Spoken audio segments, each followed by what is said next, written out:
Hi. In a previous video I looked at the sound quality of the mics on a couple of wired earpods. I found that the AKG earpods I had were pretty good. Two problems. The output from them wasn't very high and only one of the earpieces worked. Consequently, I've invested in a pair of Apple Earpods with a USB-C connector. And I've made a recording with those, which I'll listen to in a bit. These are the raw files, or views of the raw files from the recordings from the two headsets. The AKG, this one, the lower one, as you can see, the level is very low. And the Apple is much healthier. Consequently, I've had to boost the AKG quite a lot in order to normalize the levels. And here we have those levels normalized. So these are the Apple, this is the AKG. Let me just play a sample from the AKG so you can hear what it sounds like. Sherlock Holmes, The Adventure of the Blue Carbuncle by Sir Arthur Conan Doyle. I had called upon my friend Sherlock Holmes upon the second morning after Christmas with the intention of wishing him the compliments of the season. The audio quality of the mic is pretty good, as I said before. There's quite a lot of noise in there, and that's partly because I've had to boost the level so much. What does the Apple microphone sound like in comparison? Let's listen to it. The Adventure of the Blue Carbuncle by Sir Arthur Conan Doyle. I had called upon my friend Sherlock Holmes upon the second morning after Christmas with the intention of wishing him the compliments of the season. He was lounging upon the sofa in a purple dressing gown, a pipe rack within his reach upon the right, and a pile of crumpled morning papers, evidently newly studied, near at hand. It's not as good, is it? I don't think so. It's more muffled, there's less high frequency in there. Altogether, the AKG does a better job. And also, the Apple mic, despite its healthier recording level, is also quite noisy. And all this surprised me because this Apple headset gets good reviews online. As a headphone, I have to say it sounds pretty good. But the mic, no, it's okay. Let's have a look then at, first of all, reducing the noise that's coming out of the microphone, and then using EQ to make the mic sound a little bit better. Let's have a look at the noise first. I mentioned this in a previous video. It's Reafir, and it has lots of modes, but in this mode we're using it to subtract the noise from the signal.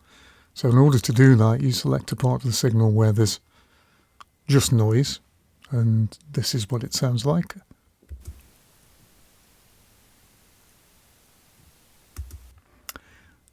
And then you put it into subtract mode and automatically build noise profile. So let's do that.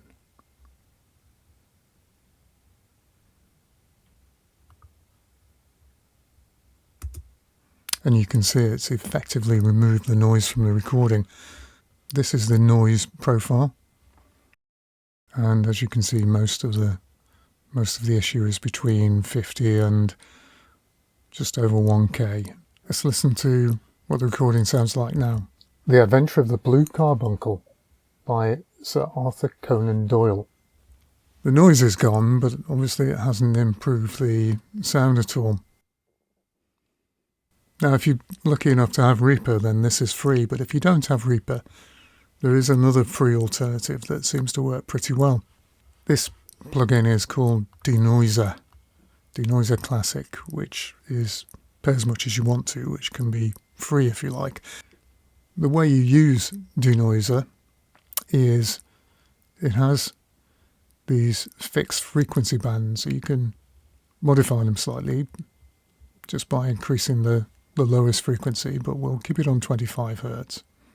Most of the frequencies represented here are in the area where we want to remove noise. So what I've done is done a sort of inverse of this noise reduction here.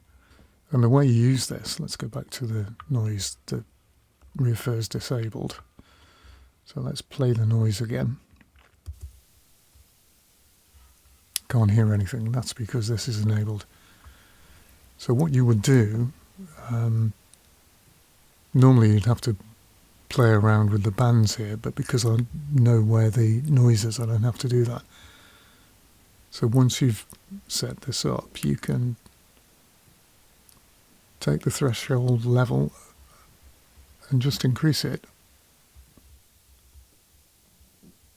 until you've reached the point where the noise just disappears. And what Denoiser Classic is, as far as I understand it, is a gate.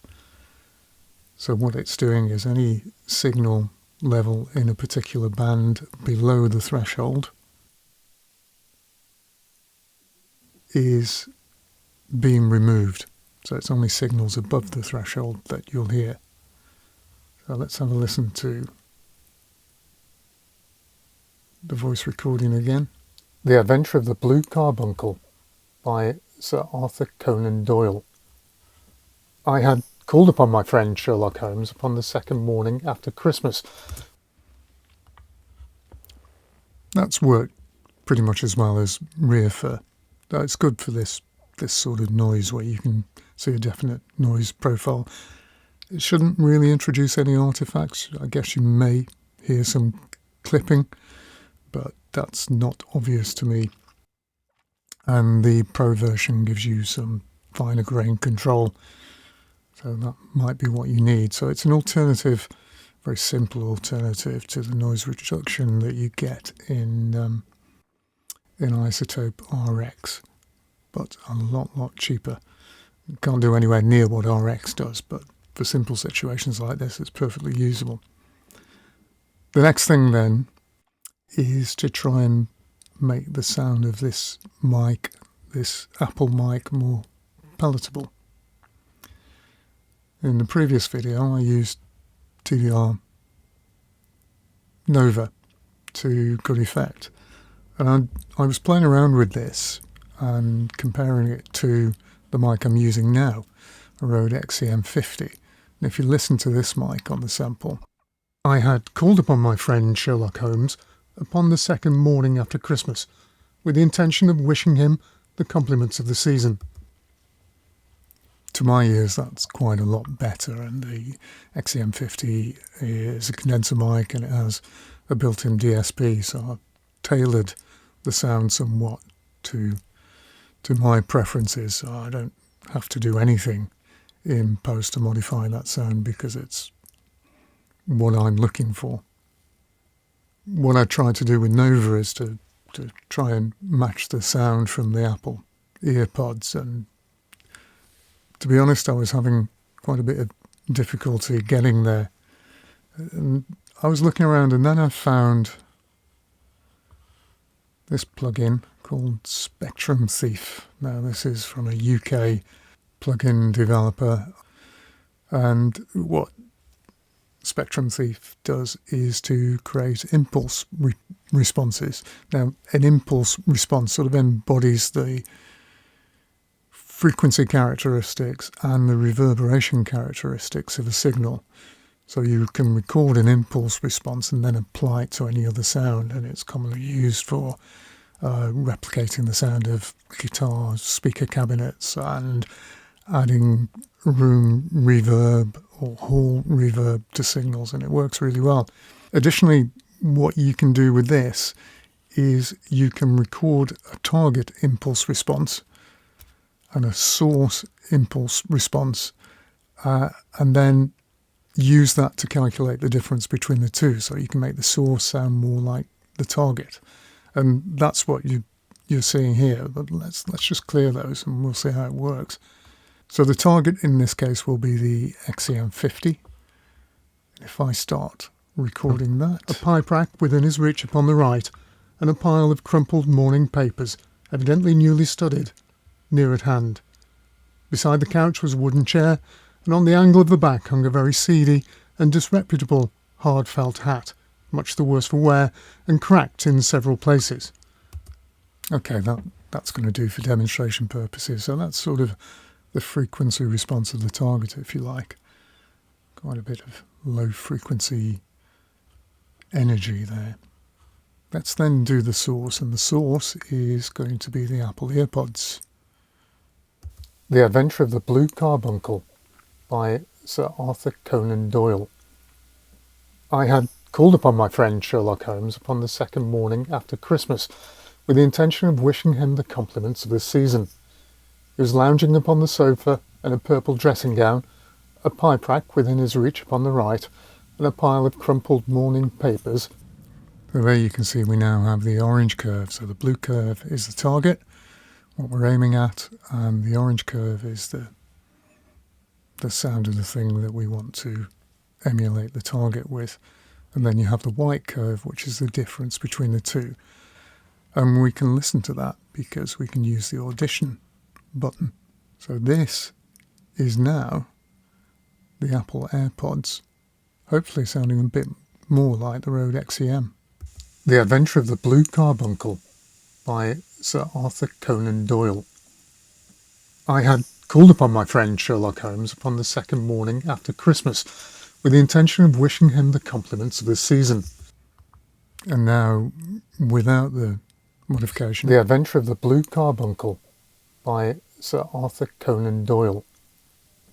I had called upon my friend Sherlock Holmes upon the second morning after Christmas. So as you can hear, it makes quite a lot of difference. It's still not the same as the XEM50, and that would be quite a trick to pull off, but it's getting closer, and that's more the sort of sound that I would like to hear. What I thought I might try and do is to emulate this sound with TDR Nova.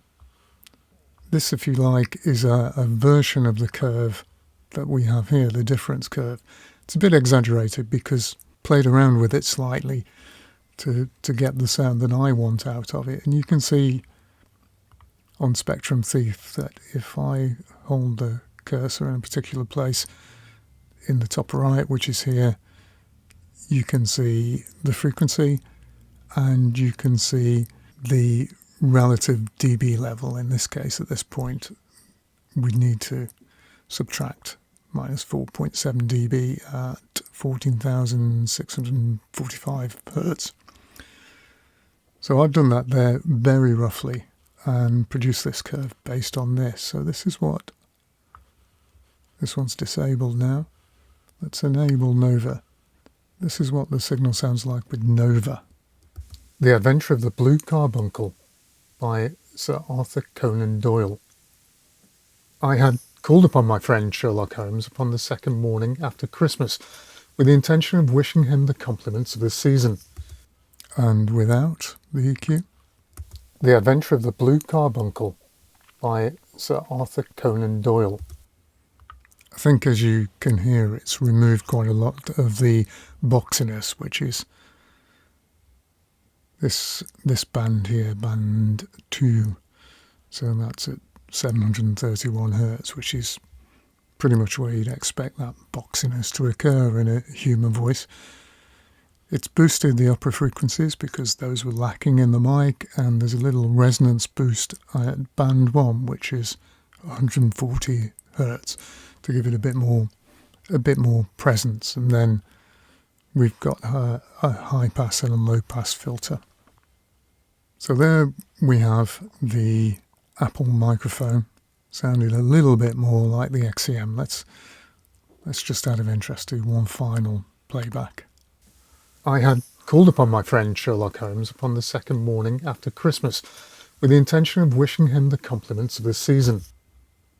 So that was the Apple, and this is the Rode. I had called upon my friend Sherlock Holmes upon the second morning after Christmas with the intention of wishing him the compliments of the season.